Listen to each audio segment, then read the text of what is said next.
제가 오늘 안경을 안 쓰고 왔는데 원래 저 안경을 썼었어요. 라식 수술했습니다.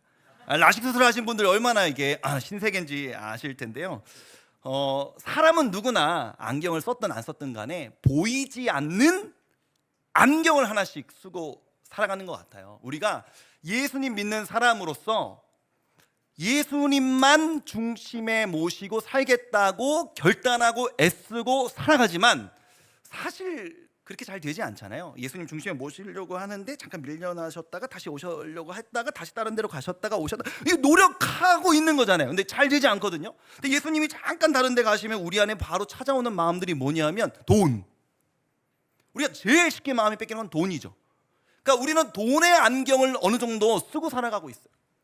여러분들께 한번 질문을 드리겠습니다. 여러분은 지금 살고 계시는 집에 만족하십니까? 하나님이 내게 너무 풍성한 것을 이미 주셨어. 더 안 주셔도 돼. 이런 마음이십니까? 아니면 월세 사니까 전세에 살고 싶고 전세보다는 자가였으면 좋겠고 자가면 이평수보다는 조금 더 넓어졌으면 좋겠고 조금 더 넓어진 김에 다른 지역으로 갈까? 뭐 이런 생각하게 되고 여러분은 여러분이 타고 계시는 차에 만족하고 계십니까? 지금 차보다는 조금만 더 좋았으면 좋겠다. 이런 마음을 우리 갖고 있는 게 우리가 어느 정도 물질 안경을 쓰고 살아가고 있다는 거예요. 자녀들을 우리나라 뭐 이렇게 부모님들이 다 학구열 너무 심하시지만 자녀들이 청소년 되면은 이제 성적으로 이제 우리가 안경을 써요. 우리 자녀가 다 성적으로 보이는 거예요. 우리 교회에서 만나는 집사님 애는 2등급인데 신앙생활도 잘하고 내가 2등급까지 바라지도 않아. 6등급이 뭐야 6등급이 뭐야 하면서 내 사람들은 내 자녀인데 그 얘를 볼 때는 그 안경이 이제 성적으로 딱 안경 써갖고 몇 등급 이렇게 딱 보이는 거예요. 어쩌겠어요. 날 닮았는데 그 집 애는 그 집 엄마 아빠 닮았어. 이렇게 공부도 잘하고 하나 보죠. 우리는 그 성적의 안경을 쓰고 예수님 중심, 예수님만 우리가 바라보면서 살아가고 싶은데 우리는 어느 정도 다 안경을 쓰고 살아가고 있습니다. 그 안경은 세속적인 안경이에요.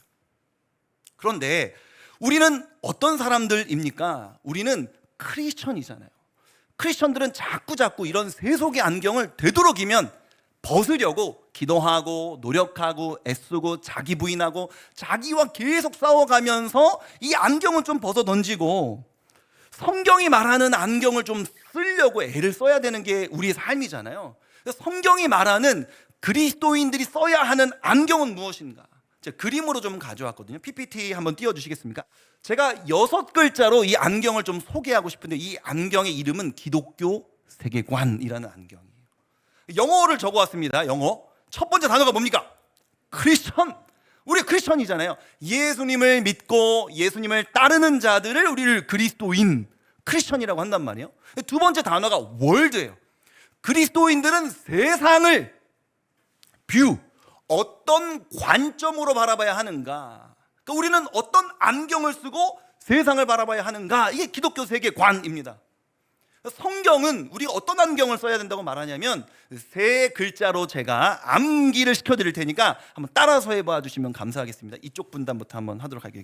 경쟁을 한번 시켜보도록 하겠습니다. 따라해 주세요. 창타구. 한 번 더. 창타구. 요 정도 하셨어요. 이렇게 어떻게 이렇게 한번 보겠습니다. 한번 창타구. 한 번 더. 창타구. 괜찮으시겠어요? 좀 더 한번 마지막으로 한 번 더. 창타구. 다 같이 창타구. 시험에 나오니까 그거 외우시면 감사하겠습니다. 이 성경이 뭐라고 기록되어 있는가? 성경 신구약 다 합치면 1189장이거든요. 길잖아요. 1년에 1독 하려고 마음은 먹지만 잘 안 된단 말이에요. 긴데 3글자로 요약하면 창조, 타락, 구원이에요. 창세기 1장 2장을 보면은 하나님께서 우리를 얼마나 아름답게 창조하셨는지가 나옵니다. 그런데 3장에 바로 이 세상이 얼마나 타락했는지가 나와요. 여러분 그렇잖아요. 하나님이 분명히 우리를 아름답게 창조해 주셨는데 우리의 삶을 보십시오. 100% 아름답습니까? 아니요. 50점도 안 되는 날이 허다한데요. 너무 힘들고 이 세상을 살아간다는 것 자체가 고되거든요. 다음 세대는 입시를 위해 달려가잖아요. 입시 앞에서 늘 좌절하거든요. 입시라는 산을 넘어서면 그 다음에 막 취업을 향해 달려가잖아요. 취업이 얼마나 하늘의 별따기예요. 그리고 나면은 결혼이라는 또 산이 있는데, 그리고 요즘 청년들이 결혼 잘 안 한다고 하잖아요. 너무 힘드니까. 어른이 되면 경제적 안정이라는 또 산이 있어요. 이 세상을 산다는 것 자체가 너무나 괴롭고 힘든 거예요. 아니, 하나님이 이 세상을 아름답게 창조해 주셨는데 우리는 왜 이렇게 힘들어요? 분명히 결혼할 때 너무 사랑해서 결혼했는데, 제가 묻겠습니다. 솔직히, 그냥 솔직히, 지금 남편이랑만 사귀신 거 아니잖아요. 인기 많으셨잖아요.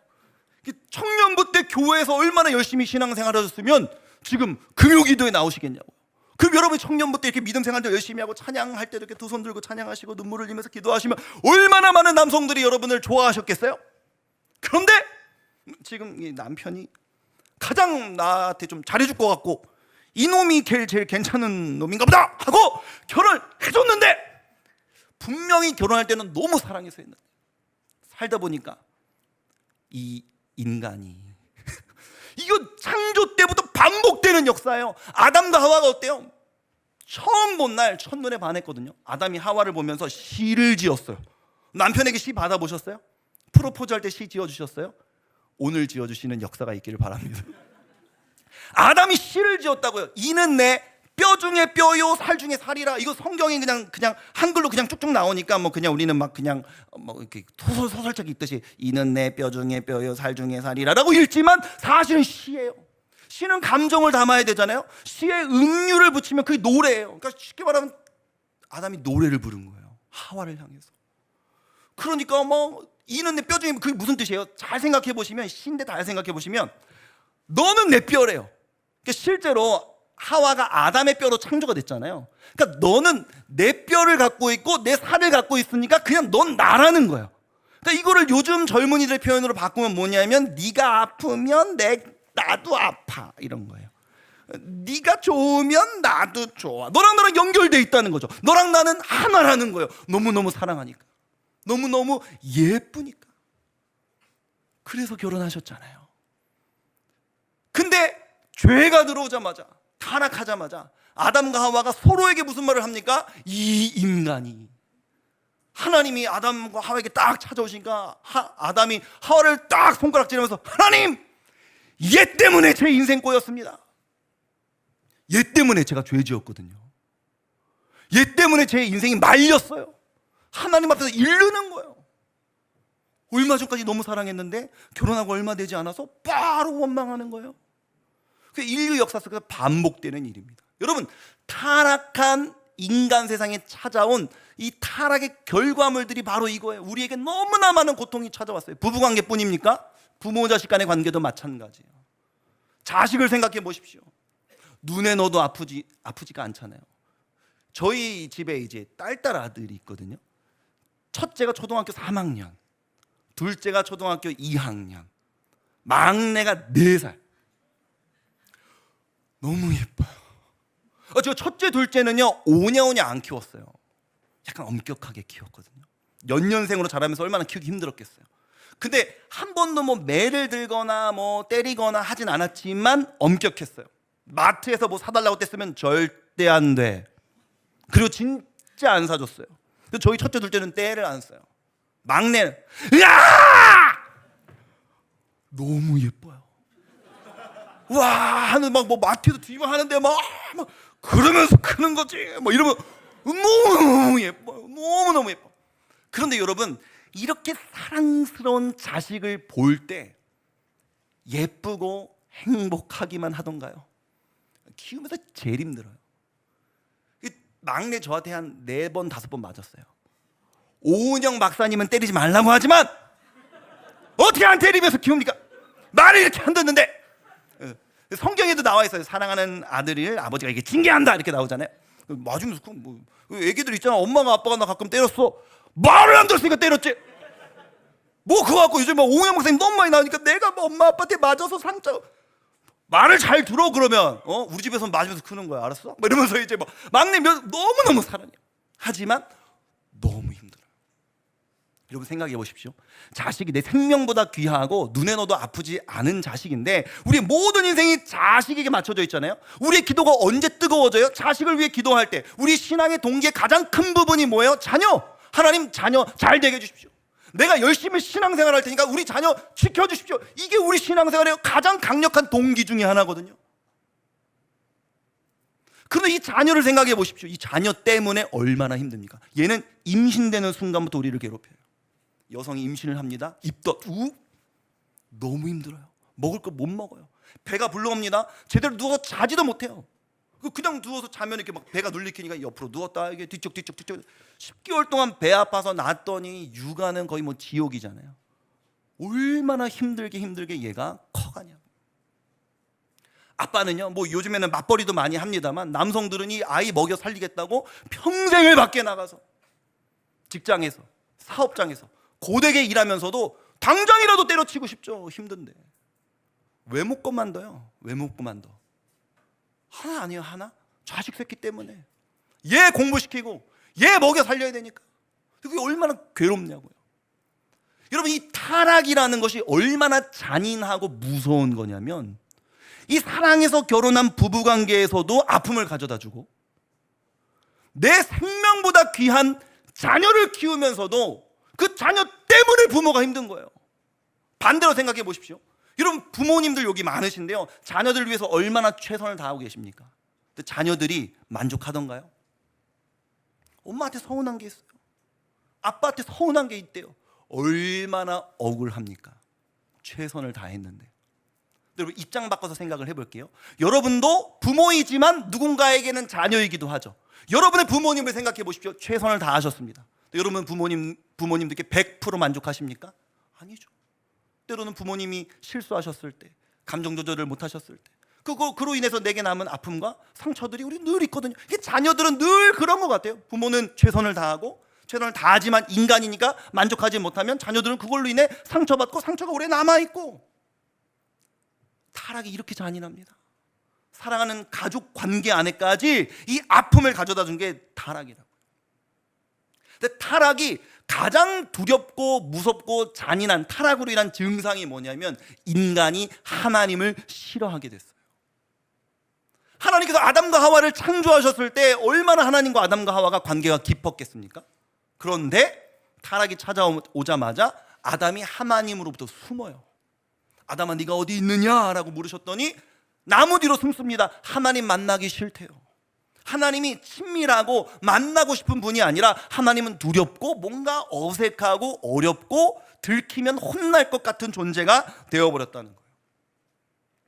이 모든 타락한 인간들은요 절대로 하나님과 만나는 것을 좋아하지 않습니다. 구원받기 전까지는. 우리 다음 세대들 한번 생각해 보세요. 얘네들이 이제 우리 집에서 태어나서 자라가는 과정과 그 믿음 생활의 이 흐름을 좀 살펴보면요, 미취학이나 초등 저학년까지는 엄마 아빠 말들 잘 듣고 교회도 되게 열심히 다녀요. 왜냐면 걔네들한테는 교회가 재밌거든요. 전도사님이나 목사님이나 선생님들이 사탕 하나 딱 들고 자 가위바위보해서 이거 이긴 사람 사탕 주겠습니다. 가위바위보 빡 하면서 너무 재밌는 거예요. 교회는 재밌는 것이야. 전도사님 좋아, 목사님 좋아, 선생님들 좋아, 뭘 해도 다 재밌대요. 그래서 교회는 좋았거든요. 근데 고학년이 되니까 재미없는데, 중고등학생이 되면 교회가 더 재미없죠. 교회 가기 싫은 거예요. 그래서 애들이 막 교회 와갖고 막 표정 막 일그러져서 막 재미없다, 지루하다 막 이러고 있으면 이제 선생님들이 막 와갖고 목사님 말씀에 집중해, 선생님 말씀에 집중해 이러면서 막 목사님 뭐라고 말씀하고 계셔 이러면 몰라요.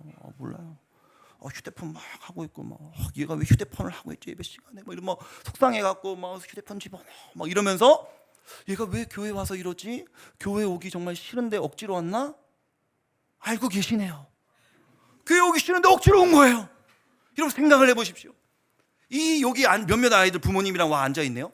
얘네가 교회 오고 싶어서 왔습니까 지금? 엄마 아빠 때문에 억지로 끌려와갖고 지금 엄마 아빠 사이 딱 껴져갖고 막 와 미치겠다 지금 집에 가고 싶은데 나 엄마 아빠 때문에 여기 와서. 여러분 얘네 진짜 불쌍한 애들이에요. 왠지 제가 설명을 진짜요. 제가 설명을 드릴게요. 왜 불쌍하냐면 대한민국에는 종교의 자유가 있어요. 맞습니까? 얘네는 종교의 자유가 없어요. 저희 어머니가 저를 어릴 때 신앙교육 시키실 때 이제 하루는 물으셨어요. 주일날 제가 늦잠을 자니까. 창수야 일어나 교회 가야지.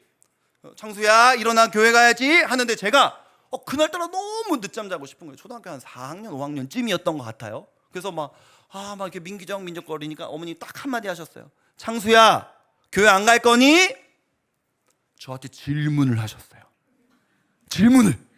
가! 일어나!가 아니라 질문하셨잖아요. 이 어머니의 질문에는 저는 답변을 할 수 있죠. Yes or no. 교회 갈 거니? 안 갈 거니? 질문하셨단 말이에요. 엄마가 물어놓고 제가 진짜 고민하다 대답했죠. 오늘만 쉴래요. 이렇게 얘기했어요. 어머니 소리를 빡 지르면서 당장 일어나! 펄떡 일어나면서 그때 깨달았어요. 우리 집엔 종교의 자유가 없구나. 종교의 자유가 없는 애들이요 얼마나 불쌍하게 자랐냐고요.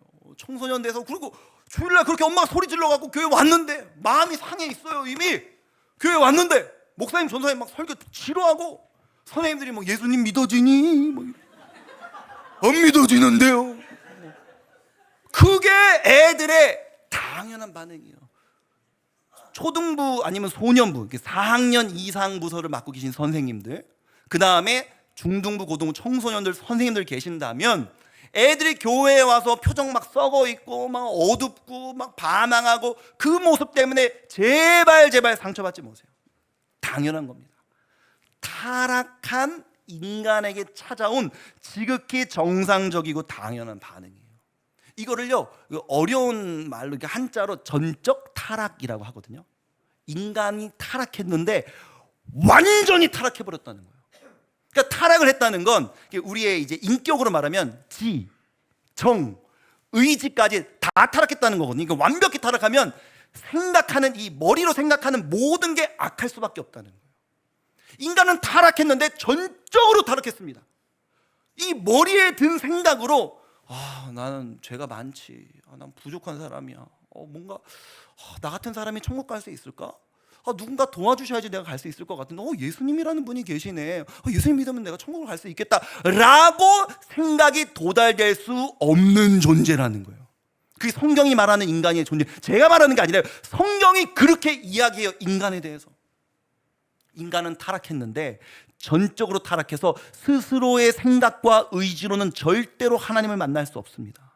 그러니까 이 아이들이 막 예배 시간에 막 반항하고 막 예배 교회 가기 싫어하고 한다면 그것은 지극히 정상적인 반응이에요. 오히려 막 4학년, 5학년, 6학년 됐고 막 중등부, 고등부 됐는데 막 교회 갈 때마다 엄마 나 빨리 교회 갈래. 난 교회 가는 거 너무 재밌어. 하는 애들이 이상한 거예요. 그냥 좀 이상한 애들입니다. 제가 한 존경하는 목사님이 이 인간의 전적 타락에 대해서 그리고 인간의 구원에 대해서 이 연결지면서 뭐라고 이제 표현하셨냐면 이 표현을 제가 너무 좋아하거든요. 인간은 어떻게 해서 구원을 받는가? 성령께서, 그러니까 자기가 예수님 믿으면이 아니에요. 성령께서 타락한 지성에 벼락을 내려주셔야 인간은 구원받을 수 있다. 그러니까 인간이라는 존재가 스스로 예수님을 찾을 수가 없으니 성령께서 벼락을 빵 내려줘서 으어 하고 정신 차려보니까 믿어지는 거야. 너무 이상하잖아요. 믿어져요. 여러분 예수님 믿어지세요? 너무 신기한 일이에요. 그게 왜 믿어지세요? 우리나라 역사 속에서 세종대왕 이순신 장군 얼마나 위대하고 멋진 인물이에요. 그분들 존경하죠 우리가. 그런데 예수님은요 몇 천 년 전에 그 역사책이 몇 천 년 전인지 뭐 정확히 나오지도 않아요. 뭐 누구는 2000년 전이라고 그러고 누구는 뭐 3년 빼야 된다고 그러고 누구는 3년 더 해야 된다고 그러고 뭐 정확하지도 않아요.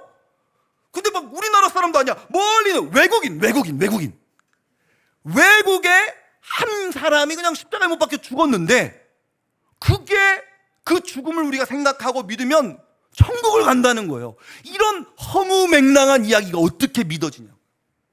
성령께서 우리의 지성에 벼락을 내려주시지 않으면.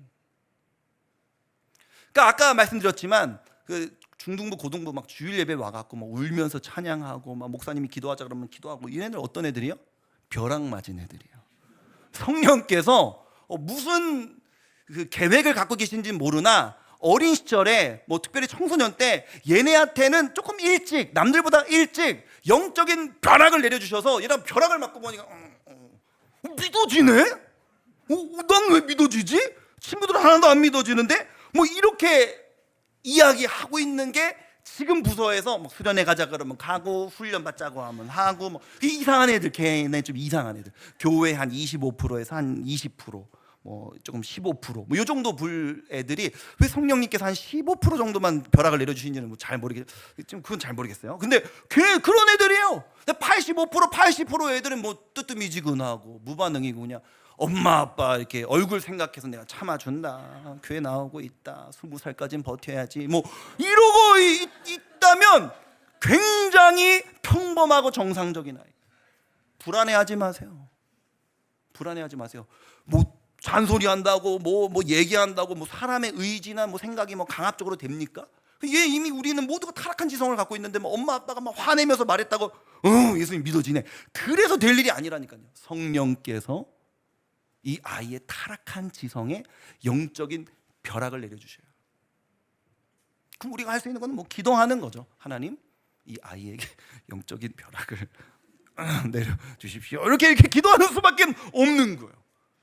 여러분, 우리 크리스천이지만 관상을 우리가 좀 보지 않습니까? 예를 들어볼게요. 만약에 우리 예수가은교회가 돌아오는 주일날 목사님께서 우리는 오늘 주일 예배 마치고 다 둘씩 셋씩 뭐 가정 단위로 우리 다 전도하러 나갑시다 했다고 칩시다. 우리 전도지를 들었어요. 전도 선물을 들었습니다. 우리 나가서 어떻게 할까요? 관상을 보죠. 지나가는 분들 중에서 좀 시크하고 표정이 어두우신 분들, 옷 차림새도 뭔가 이렇게 좀 날카롭고 저 사람은 뭔가 이렇게 좀 멋부렸어 오늘. 그 사람들한테는 못 가요. 무서워서. 내가 가봤자 뭐 저희 예수가원께서 나왔는데 쌩 이렇게 가면은 막 얼마나 상처받아요. 거절감, 전도에 대한 거절감. 그런 사람들한테 우리 전도 절대 안 해요. 맞잖아요. 그 딱 갔는데 뭔가 흐리멍텅하게 생겨갖고 순딩순딩 해갖고 착하게 생겨갖고 그냥 길거리에서 혼자 지나다니면서 막 배시시 웃고 있고 막. 그런 사람들 보면 저 사람이다, 저 사람이다. 그러면서 이제 막 쫓아가고 막 저희 예수가원교회에서 나왔는데요. 저희 전도용품 들고 나왔는데 이거 한 번만 받아주시겠어요? 막 네 하고 받아주면 한 명 전도했어. 이러면서 막 우리가 이게 관상을 보는 거예요. 우리가 지나가면서 막 날카로운 사람 관상 우리가 딱 보고 전도 안 하거든요. 오늘 우리가 아까 읽은 사도행전 9장의 본문이 사도 바울 이야기예요.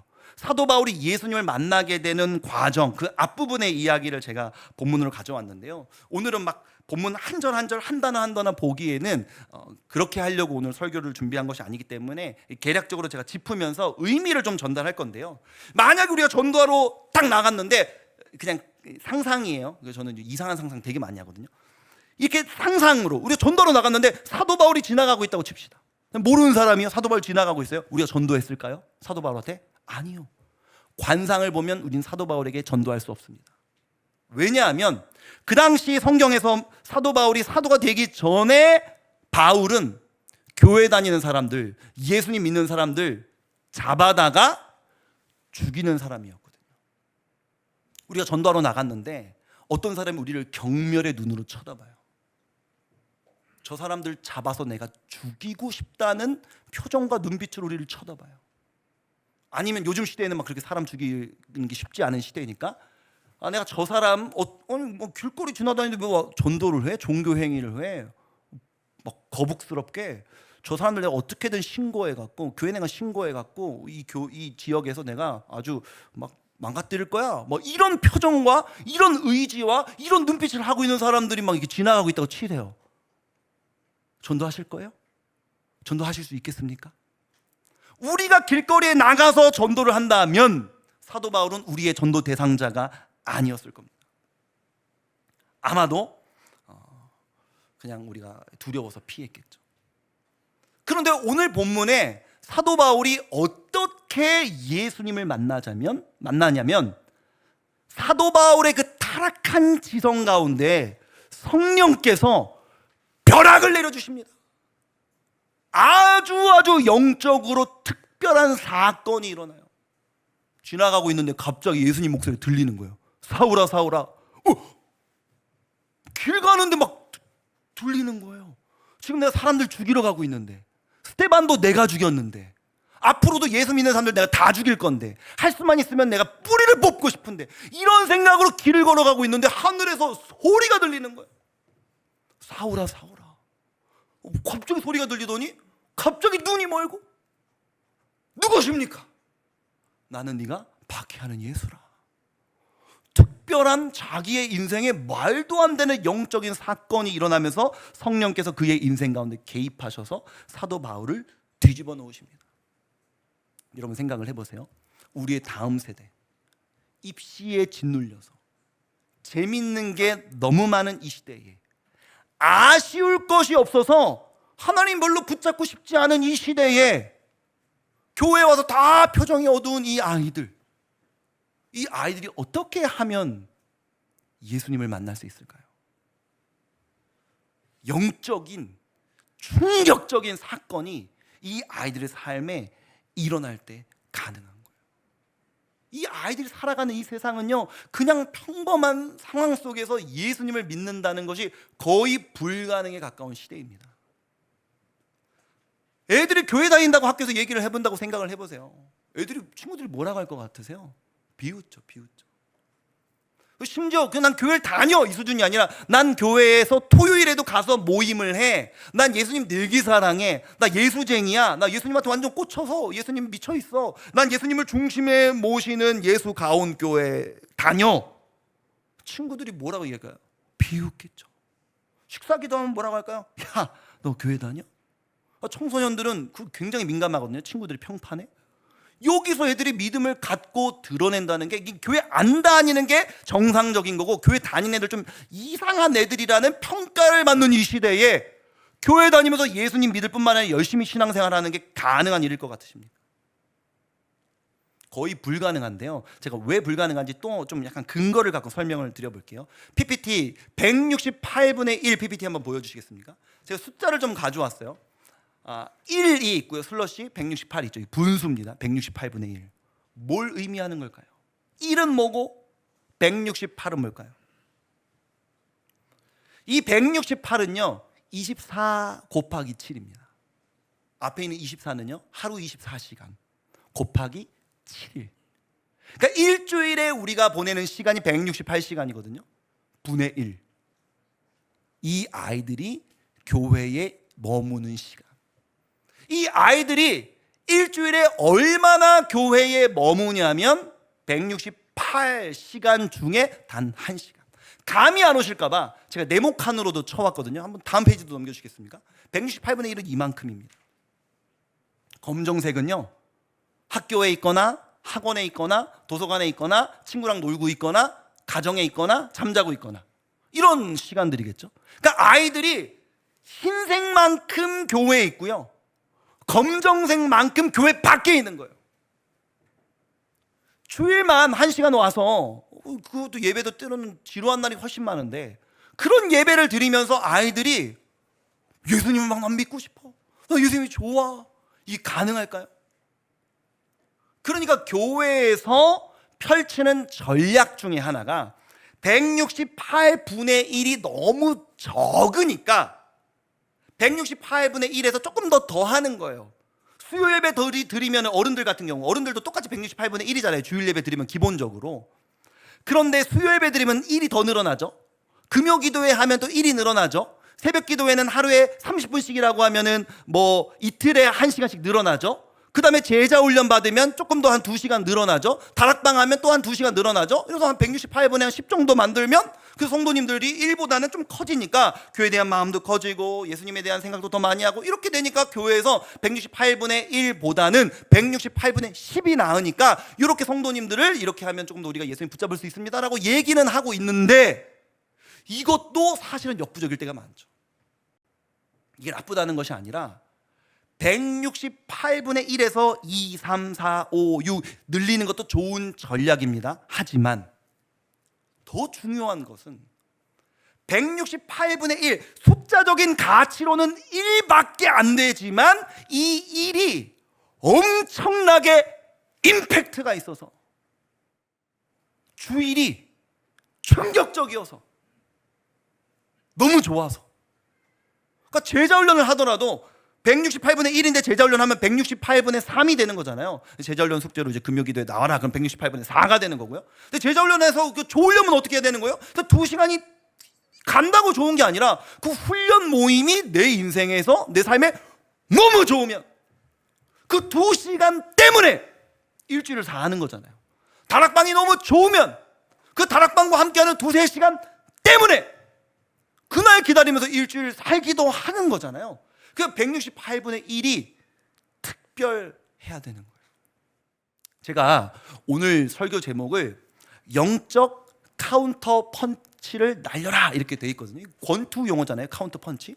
권투를 보면요, 딱 1라운드, 라운드 1 시작 이렇게 하면은 뭐 이렇게 스텝 이렇게 밟으면서 슉슉슉슉슉 이러잖아요. 막 선수들끼리 가드 올렸다가 막 툭툭툭 치거든요. 이걸 뭐라고 하냐면 잽이라고 이야기해요. 잽. 저는 평소 주일 예배가 잽이라고 생각합니다. 꾸준히 매주 루틴하게 똑같은 장소와 똑같은 시간에 드리는 거잖아요. 잽도 중요합니다. 잽이 누적돼서 다운이 오거든요. 잽 중요해요. 잽 중요합니다. 그런데 권투를 잘 보면 거의 그 선수가 다운될 때는 어떨 때냐면 이 잽을 날리다가 기회를 봐서 카운터 펀치를 빵 맞았을 때, 턱이나 어디에 빵 맞으면 이제 막 이게 쓰러지는 거거든요. 그러니까 저는 평소 주일 예배가 우리가 드려지는 루틴하게 이게 잽이라면 이 잽도 굉장히 중요한 겁니다. 하지만 여름 사역, 아이들에게는 여름 성경학교, 좀 청소년들 되면 여름 수련회라고 우리가 표현하는데요. 그 시간은 저는 영적 카운터 펀치라고 생각을 해요. 특별한, 그러니까 168분의 1인데 얘네들을 데리고 어디론가 가갖고 가둬놓잖아요. 탈출하지 못하게. 예전에 이제 분당우리교회에서는 휴대폰도 다 뺏었거든요. 그러니까 얘네들이 완전 무슨 수도사가 되는 거예요, 갑자기. 뭐 산속에 있는 무슨 뭐 펜션이나 아니면 뭐 리조트나 콘도 이런 데 가갖고 실제로 고등부 수련회 하면서 도망친 애들 되게 많았어요. 근데 애들이 어디로 도망치겠어요? 산을 타고 올라가네요. 남자애들은. 그러니까 뭐 걔네들 막 잡으러 막 젊은 막 스태프들이 막 잡으러 다니고 막 이랬거든요. 그러니까 산에다 가둬놓으니까 뭐 도망가 봤자 지들이 뭐 산이죠 뭐. 뭐 산에 1-2시간 있다 뭐 내려오는 거죠 뭐. 얘네들 뭐 어디로 도망갈 거예요? 아이 나 유튜브 보고 싶으니까 집에 갈 거야. 뭐 엄마가 뭐 전화도 안 받는데 전화기 다 뺏었고 가둬놓고. 그러니까 너무 심심하거든요. 스마트폰도 없고 뭐 노트북도 없고 태블릿도 없고 짜증난다. 너무 심심하다. 뭐 어쩌겠어요. 옆에 있는 애랑 얘기나 하고 놀아야지. 그럼 옆에 있는 애가 있으니까 뭐 그냥 재밌게 얘기하다 보면 좀 별로 안 친했는데 친해지니까 또 나름 괜찮네. 그러니까 친구랑 좀 친해지니까 뭐 앞에서 막 게임 진행하는데 별로 재미는 없는데 또 얘랑 친해져 갖고 그냥 안 하긴 좀 그러니까 또 하다 보니까 막상 몸 움직이고 나니까 또 좀 재미있고. 그래도 뭐 설교 듣는데 뭐 설교는 뭐 재미가 하나도 없죠. 뭐 1시간 15분 동안 뭐 1시간 반 동안 뭐 우리 목사님이든 뭐 전사님이든 강사든 뭐 누가 와갖고 하는데 뭐 재미는 하나도 없어요. 기억은 안 나지만 막 가끔씩 웃다가 이렇게 졸다가 기도합시다 뭐 이런 막 기도하는데 가끔 이렇게 뭔가 이상하다 뭔가 뭉클하기도 하네 뭐 이런 생각도 오기도 하는 그런 것이 수련회 때 일어나거든요. 제가 지금 이렇게 목회자로 여러분 앞에 서 있지만 제가 태어날 때부터 목회자가 되고 싶어서 태어난 건 아니잖아요. 막 태어나면서 막 응애 어머니 저는 나중에 커서 목회자가 되겠습니다 이렇게 태어나진 않았을 거 아니에요. 저도 이 앞에 있는 애들과 같은 청소년 시기가 있었거든요. 제 청소년 때 사진 한번 보여드리겠습니다. 네. 보여주십시오. 여기서 저를 한번 찾아보십시오. 네, 저 누굴까요? 딱 보면 모르시겠어요? 맞춰봐봐. 어딘 것 같아? 밑에서 뭐라고요? 밑에서 중간 땡. 흰 색깔 검은 색깔 검은 색깔 어디에? 목에 흰 색깔의 목에 검은 색깔 누구죠? 라운드 땡. 딱 보면 모르시겠습니까? 믿음이 좋아갖고 십자가 티셔츠 입고 있잖아요. 십자가 티셔츠. 보부 동대문에서 산 짝퉁. 한 23년 24, 5년 전에 저거 동대문에서 이렇게 쫄티 딱 짝퉁이지만 입고 있으면 친구들이 이제 좀 무서워했단 말이죠. 딱 뒷짐지고 있잖아요. 딱 그걸 머리도 자세히 보면 삭발했습니다. 왜 삭발했을까요? 저희 때는 두발 자유화가 없지 않았습니까? 두 발을 기르러야지 또 여자친구들한테 이제 인기가 많기 때문에 두 발을 기르고 싶어갖고 이게 기르려면 정문으로 다니면 안 되고 담을 넘어 다녀야 했기 때문에 저는 열심히 담을 넘어 다녔거든요. 담을 넘었는데 하루는 체육 선생님한테 딱 걸린 거예요. 그때는 이제 바로 이제 걸리면 밀렸습니다. 밀리면 원래 그 체육 선생님이 밀어주신 그 미리로 이렇게 미용실 가서 잘라와야 돼요. 조금 반항 있는 애들은 삭발해 주세요 이러거든. 미용실 가서 그게 멋있는 줄 알았어요. 삭발해 주세요 3mm로 뭐 이런 식으로 막 머리 밀고 갔다가 이게 조금 자란 그런 모습인데요. 중학교 때 모습이요. 이거 저 최근인 줄 아셨죠? 지금 굉장히 제가 노안이었습니다. 초등학교 4학년 때 얼굴이랑 지금이랑 똑같아요. 와, 그러니까 이거 친구들 중에 혹시 노안인 친구 있니? 걱정하지 마, 그대로 큰다. 초등학교 4학년 때 얼굴이 지금 얼굴이야. 그래서 지금은 약간 동안이라 그러냐, 2-3살 어려 보인다 그래요. 근데 저 때 중학교, 고등학교 때는 다 20대 중반이라 그랬어요. 좀 늙어 보이는 스타일이었죠. 다음 사진도 한번 넘겨주시면 요거는 고등학교 때입니다. 고등학교 때. 누굴까요, 제가? 누구라고 누구? 손가락질 이렇게 다들 이렇게 뭐 이렇게 다 뭐 옷은 다 이렇게 생겼죠. 뭐 이렇게 손가락질. 필라 땡. 이런 필라라고 얘기를 많이 하시더라고요. 필라는 키가 187cm예요. 저랑 많이 차이 나죠. 저가 필라 옆에 있는 애였습니다. 딱 보니까 표정과 자세를 보니까 어떤 애인 것 같으세요? 조금 그렇게 애가 이렇게 순딩이는 아니었구나 이런 생각 좀 이렇게 좋은 표현으로 교회니까 뭐 욕하실 수는 없잖아요. 그러니까 교회니까 좋은 표현을 하면 제가 이게 말 잘 듣는 애는 아니었겠다 뭐 이 정도로 우리가 정리를 한다면 그러면 저는 모태신앙이거든요. 이런 애가 교회 오는 거예요. 우리 부서에 매주 우리 반에 어떻게 하실 거예요? 우리 반에 이런 애가 맨날 와갖고 막 이래. 저는 어릴 때부터 자라면서요, 진짜 제가 장난꾸러기였거든요. 장난꾸러기면서 약간 장난이 거칠었어요. 약간 이게 나쁘게 표현하면 약간 폭력적인 부분도 있고요. 교회에서도 제가 자라가면서 선생님들이 저를 그렇게 좋아한다는 느낌을 못 받았습니다. 교회 다니는데 모태신앙인데 선생님들이 날 별로 안 좋아하네? 이런 생각을 많이 가졌어요.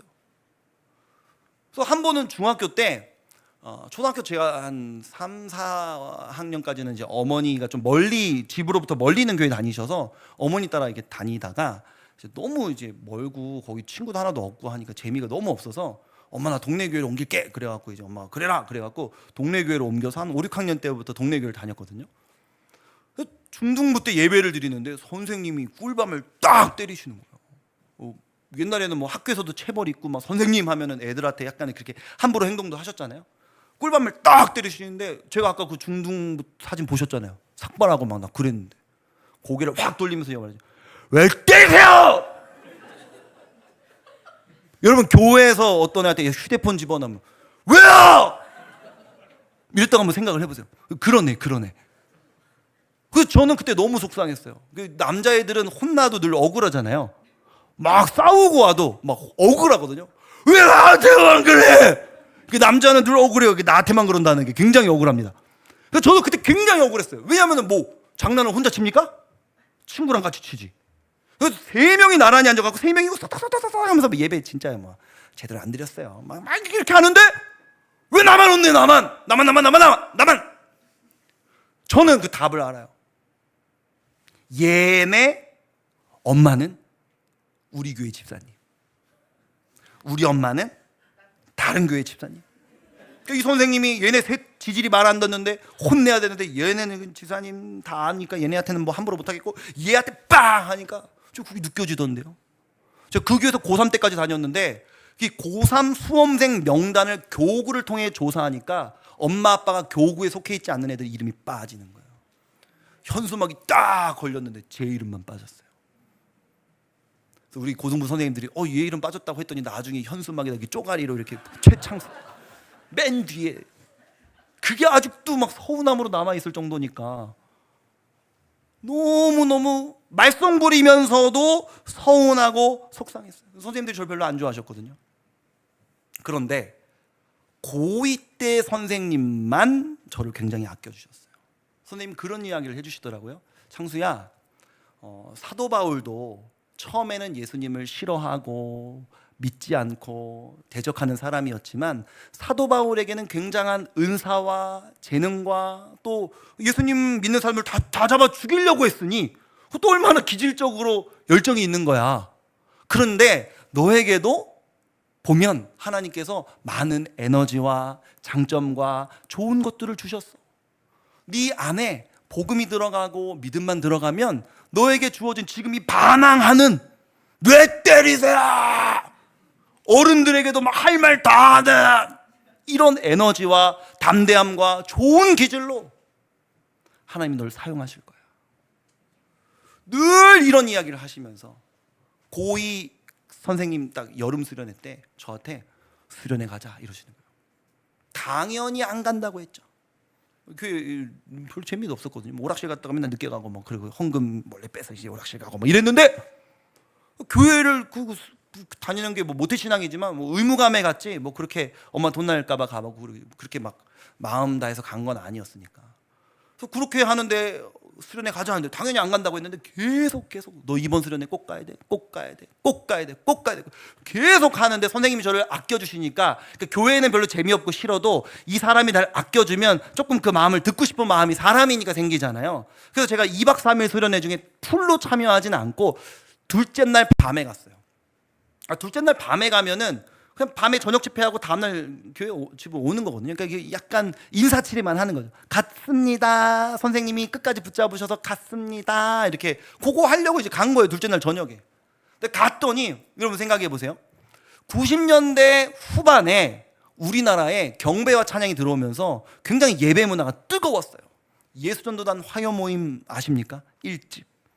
1집에 이런 찬양이 있어요. 광대하신 주님 이런 찬양이 있는데요. 갔더니 막 다 어깨 동무해갖고 막 뛰면서 막 광대하신 주님 이러면서 막 찬양하는 거야. 너무 충격받았어요. 와, 여기가 이단이구나. 여긴 이단이야. PD 수첩이랑 그것이 알고 싶다 해서 본 모습이 막 내 눈앞에서 재현되고 있는 거야. 와, 막 이러면서 막 사람들이 막 어깨 동무하고 막 뛰는데 막 학원 갔다가 막 이렇게 차 타고 막 집회 현장에 늦게 도착하니까 막 이 가관인 거예요. 막 섞일 수도 없고 섞이고 싶지도 않고 막 그래서 막 예배 시간에 버텼죠. 뭐 설교도 재미없고 지루하고 목사님도 기억 안 나고요. 기도회까지 막 기도회 막 졸린데 왜 이렇게까지 하는 거야 하면서 막 버티다가 기도가 다 끝났는데 막 예배당 안이 막 너무 뜨거우니까 막 지금도 제가 땀 좀 흘리는데 땀이 엄청 많거든요.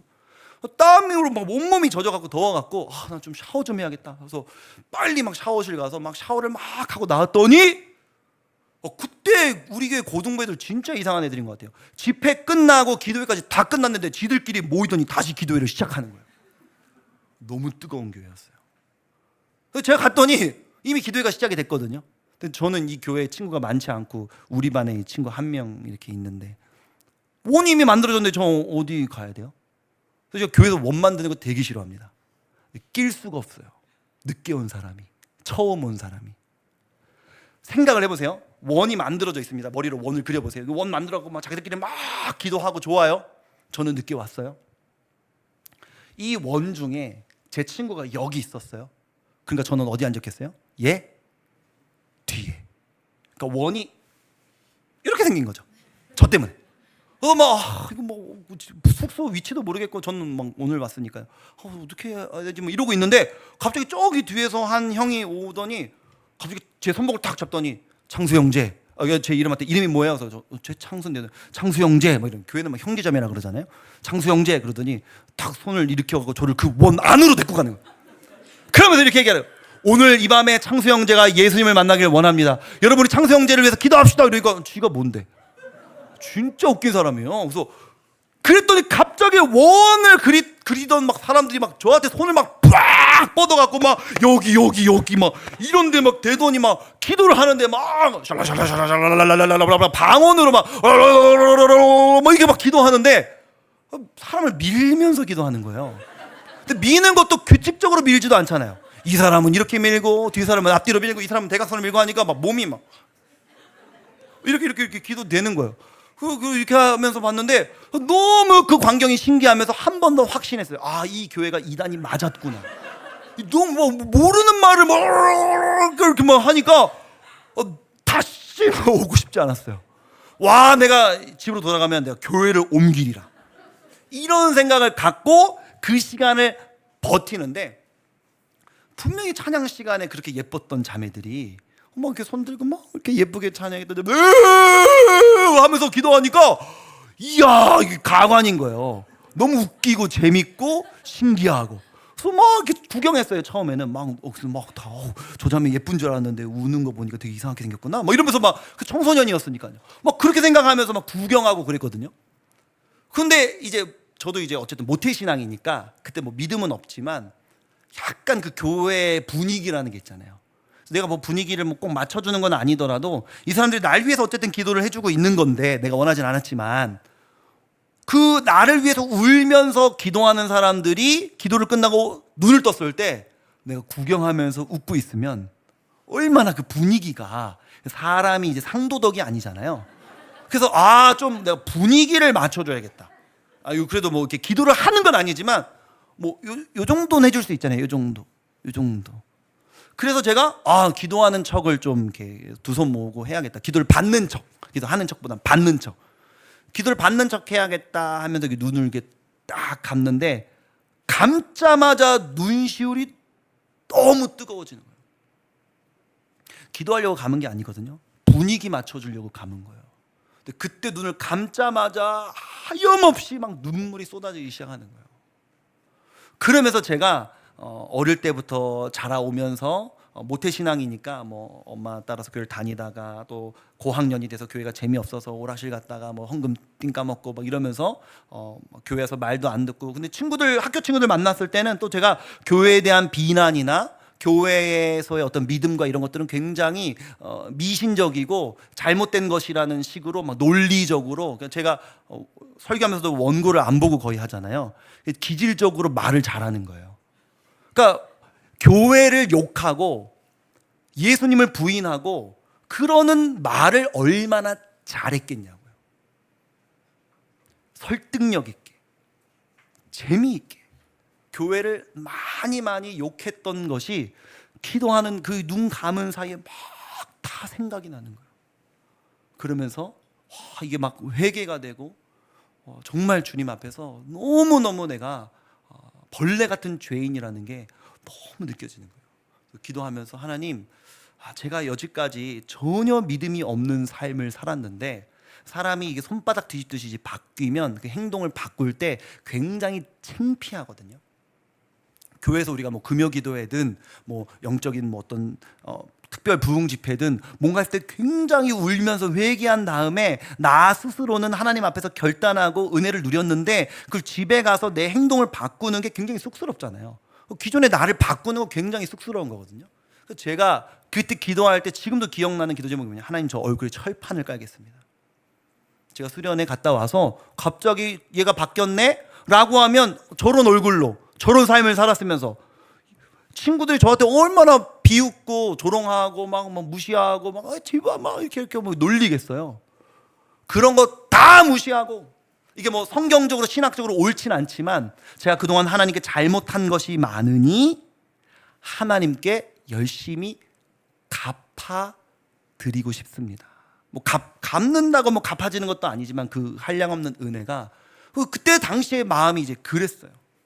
그래서 예수님을 그 수련회 때 만나서 그 뒤로 제가 이 조직의 몸을 담고 아직까지도 이제 벗어나지 못하고, 제 손을 잡고 오늘 창수 형제를 위해 기도합시다. 그 사람도 목사가 됐어요. 이게 뭐 일찍 은혜 받는다고 너무 좋아하지 마세요. 고등학교 때 너무 은혜를 세게 받고 오면 얘가 갑자기 목사가 된다고 하면 어쩌실 거예요? 허락해 주실 거예요? 너무 좋으세요? 믿음이 얘가 있었으면 좋겠지만 또 목사까지 되는 것까지는 또 뭐 그렇게 원하진 않으시잖아요. 그러니까 뭐 수련회 가서도 뭐 이렇게 적당히 뭐 은혜 받고 이래. 여러분, 어떻게 하면 우리 아이들이 예수님을 만날 수 있을까요? 인간은 전적으로 부패했기 때문에 절대 부모님의 잔소리나 화내는 거나 말빨이나 설득이나 심지어 앞에 있는 설교로도 아이들을 강압적으로 예수님을 만나게 할 수가 없어요. 전적인 성령님의 은혜가 필요합니다. 그러려면 어떻게 해야 될까요? 충격적으로 많은 분량의 기도가 필요합니다. 하나님의 역사와 은혜를 구하는 기도. 저는 그냥 눈 감았다니까요. 근데 무엇이 제 눈시울을 뜨겁게 했겠어요? 저를 위해, 모르는 나를 위해, 왜 나를 위해 울면서, 그 아름답고 예쁜 자매들이 울면서 왜 날 위해 기도하지? 충격적인 기도. 그 수련회를 준비하기 위해서 얼마나 많은 선생님들과 성도님들과 교역자의 애씀과 수고와 헌신과 노력이 있었겠어요. 어떻게 하면 우리 아이들에게 주일 예배가 잽이라면 이번에 준비되는 여름 성경학교, 여름 수련회가 카운터 펀치가 되어서 아이들을 이 세상 문화와 세상 것들로 찌들어 있는 이 아이들을 영적으로 다운시켜서 예수님 앞에서 굴복할 수 있게 할까? 저는 두 가지 필요하다고 생각합니다. 첫 번째, 충격적인 분량의 기도. 두 번째는 그렇기 위한 우리의 충격적인 분량의 헌신. 여러분, 기도는, 이 사랑은요, 역동이 있거든요. 에너지가 있거든요. 누군가를 사랑해요. 그를 위해 기도해요. 그러면서 아무것도 하지 않으면 그게 사랑일까요? 절대 그렇지 않습니다. 야고보서를 보면요, 만일 형제나 자매가 헐벗고 그날 먹을 것조차 없는데, 가난해 가고 먹을 것조차 없는데 그 사람 보면서 아이고 어떡해, 힘들겠네, 평안히 가서 깨끗하게 몸 씻고 배불리 먹어, 집에 가서 밥 많이 먹어 라고 말만 하고 기도할게 말만 하고 필요한 것들을 주지 않으면 무슨 소용이 있으리요? 그런 믿음은 죽은 것이라. 기도하잖아요. 기도하면 생각이 나는데요, 성령께서 마음을 주시고요, 그 성령께서 어떻게 하라고 마음을 주시면 그걸 갖고 또 우리는 움직이고요. 기도에는 에너지가 있고, 기도하면 하나님께서 음성 들려주시고, 그걸 가지고 우리는 삶의 현장에 가서 실천하는 거예요. 우리 다음 세대 아이들을 위해 기도하고, 기도하였을 때 성령님께서 주시는 마음대로 우리는 헌신하고. 초대교회가 어떻게 부흥했는지 아십니까? 사도행전 2장 말씀 한번 보겠습니다. 마지막 말씀인데요, 함께 읽겠습니다. 시작.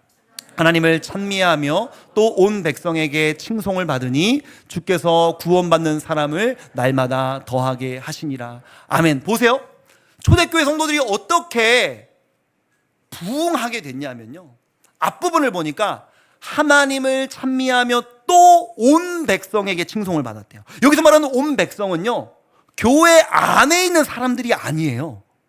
그냥 우리끼리 예배 끝나고 나서 목사님 은혜 많이 받았어요, 우리 교회 담임 목사님 너무 좋으세요, 부장님, 권사님, 장로님 너무 수고 많으세요, 이 얘기가 아니에요. 교회 밖에 있는 사람들이, 온 백성에게, 교회 밖에 있는 사람들에게 칭찬을 받았대요, 교회가. 왜요? 우리는 전후 맥락을 알고 있죠. 그들은 부자가 전 재산을 다 팔았거든요.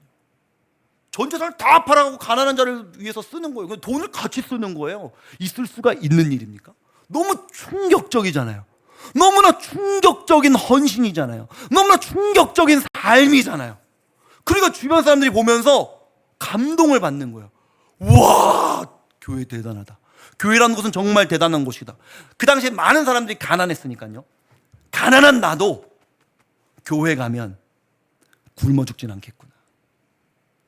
가난해서 굶어 죽을 수밖에 없는 내 인생이 교회에 가면 살겠구나. 나도 교회에 가서 소속되고 싶다. 그 초대교회의 충격적인 삶의 모습으로 인해 초대교회가 부흥했거든요. 오늘날 교회가 무엇을 잃어버렸습니까? 세상 사람들과 우리의 어떤 차이가 있습니까? 세상을 향해 충격을 주는 무언가가 우리에게 뭐가 있습니까? 다음 세대를 위한 성경학교와 캠프에 우리의 충격적인 기도의 분량이 있기를 소망합니다. 충격적인 우리의 헌신이 있기를 소망합니다. 마지막 PPT인데요, 제가 그림 하나를 가져와서 이 그림으로 오늘 설교를 좀 정리하려고 하는데요, 르네 마그리트라는 이 화가가 그린 통찰력이라는 제목입니다. 여러분 보십시오. 그림 속에 화가가 있어요. 그러니까 화가가 화가를 그렸습니다. 근데 그림 속 화가를 보니까요, 화가가 무엇을 보고 있죠? 계란을 보고 있어요. 그리고 뭘 그리고 있어요? 새를 그리고 있어요. 이게 통찰력이라는 거예요. 지금은 알이에요. 알. 이 안에 뭐가 들었습니까? 몰라요. 이 알은 장차 어떻게 될까요? 몰라요. 그냥 알로 있다 깨질 수도 있고요. 그냥 지금 알인데 이게 뭘 대단한 거라고. 근데요, 영적 통찰력이 있는 사람은 이 알을 보면서 장차 하나님께서 이 아이에게 역사하셔서 이 아이를 통해 이루실 일을 바라보는 거예요. 이 아이는 지금은 알이지만 하나님께서 놀라운 은혜 가운데 사용하는 친구가 될 거예요. 사랑하는 성도 여러분, 우리 부서에 진짜 말 안 듣는 한 아이가 있으십니까? 지금 우리 반에 정말 말 안 들어서 좀 이 아이를 위해서 기도하기도 힘들고 약간 밉고 조금 교회를 때로는 너무 힘들어서 안 와도 될 것 같다는 생각까지 드는 그런 아이들이 있습니까? 뭐가 될 줄 알고요. 교회 다니는 사람들 다 잡아 죽이겠다고 결단하고 실제로 그런 행동을 했던 사도 바울을 변화시키셔서 놀라운 초대교회의 부흥의 역사의 도구로 우리에게 신약 성경의 절반을 남겨준 놀라운 인물로 사용하신 하나님께서 성령께서 충격적인 벼락을 내려주시면 이 아이의 인생 가운데 못 이룰 일이 어디 있겠습니까? 우리 교회 가운데, 우리 부서 아이들 가운데 지금의 모습을 우리가 바라보는 것이 아니라 하나님께서 만져주시는 순간에 이 아이들이 변화될 그 놀라운 모습을 영적 통찰력을 갖고 바라보면서 기도와 헌신으로 이번 여름 사역을 준비하시는 우리 예수가 온 교회 모든 성도님들 되시기를 주님의 이름으로 축복하고 부탁드립니다.